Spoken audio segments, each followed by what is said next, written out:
राष्ट्र सर्वप्रथम, राष्ट्र सर्वप्रथम, राष्ट्र सर्वप्रथम, राष्ट्र सर्वप्रथम। दिल्ली भाजपा अध्यक्ष वीरेंद्र सचदेवा समेत पार्टी के कई विधायकों ने दिल्ली जल बोर्ड में गंभीर अनियमितताओं का आरोप लगाया।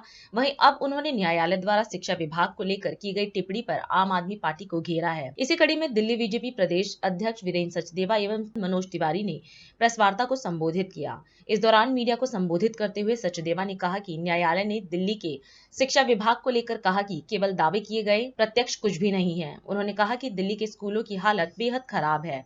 वहीं सचदेवा ने सीएम अरविंद केजरीवाल के इस्तीफे की मांग की और पूरी शिक्षा व्यवस्था को सुधारने व जांच की मांग भी की। हम शराब से शीश महल तक के सफर की उनकी जानकारी तो देते रहे।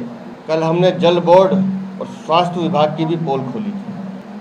जो मुद्दे दिल्ली की जनता से जुड़े हुए हैं, जो मुद्दे दिल्ली की जनता को प्रभावित करते हैं, हर उस मुद्दे में अरविंद केजरीवाल और आम आदमी पार्टी विफल रही। लेकिन कल जब माननीय न्यायालय ने टिप्पणी की है शिक्षा विभाग को लेकर, माननीय न्यायाधीश ने टिप्पणी करते हुए कहा है कि सिर्फ दावे हैं, ज़मीन पे कुछ दिखाई नहीं देता। टूटे हुए बेंचेस हैं, किताबें हैं नहीं, वर्दी मिल नहीं रही है और एक कक्षा में 144 बच्चे कैसे पढ़ सकते हैं, भेड़ बकरी को तरह ठूस के आपने डाल दिया है। ये अरविंद केजरीवाल का शिक्षा क्रांति मॉडल है। स्कूल में एडमिशन्स प्रारंभ हो चुके हैं, लेकिन आज तक EWS का कोटा नहीं पड़ा है।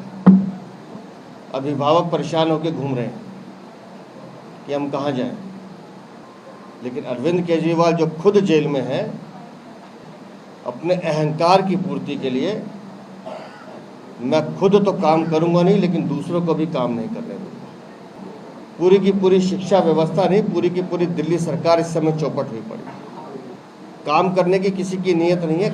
और शिक्षा व्यवस्था में भी भ्रष्टाचार का खुलासा हम लोग पहले भी करते रहे। मनोज भाई भी बता चुके हैं कि 7,000 से ज़्यादा कमरों का टेंडर होता है, 4,126 कमरे बनते हैं, उसमें भी बाथरूम को शिक्षा का कमरा दिखा दिया जाता है।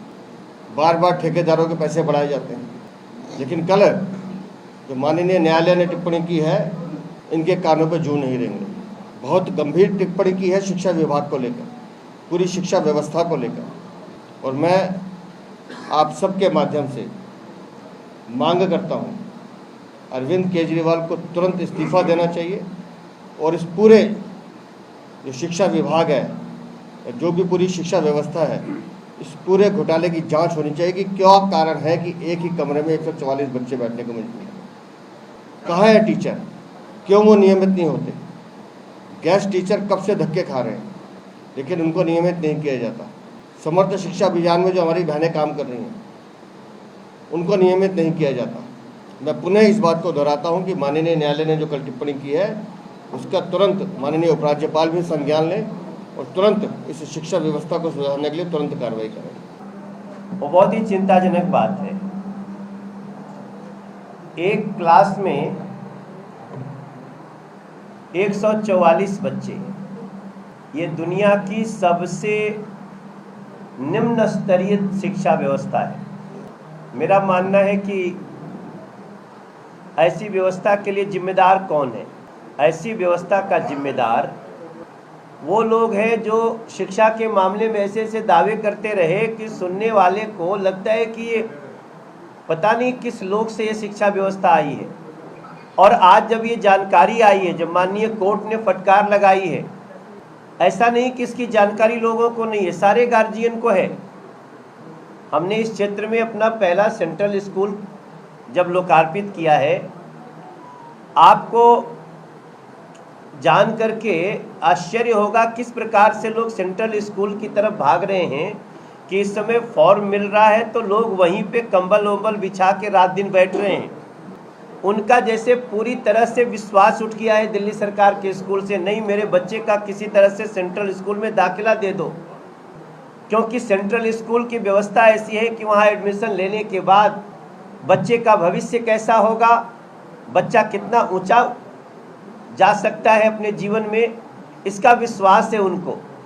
लेकिन दिल्ली सरकार के स्कूलों से विश्वास उठ गया है। तो मेरा आज की जो जानकारी है, जो कोर्ट ने फटकार लगाई है, हमें हमें इसको गली गली तक लेके जाना है और इस नाते हम उनकी घोर निंदा भी करते हैं और दिल्ली के बच्चों का भविष्य कैसे सुधरे उसके लिए अब जरूरी है कि इसमें कोई कड़ा कदम उठाना चाहिए। हम ऐसे भ्रष्ट लोगों के जिम्मे दिल्ली की शिक्षा व्यवस्था को नहीं छोड़ सकते। तो हम इसके लिए अपने प्रदेश के अध्यक्ष के साथ हम नागरिकों का भी आह्वान करते हैं कि आइए ऐसे लोगों को सबक सिखाते हैं और अपने बच्चों का भविष्य बचाते हैं। राष्ट्र सर्वप्रथम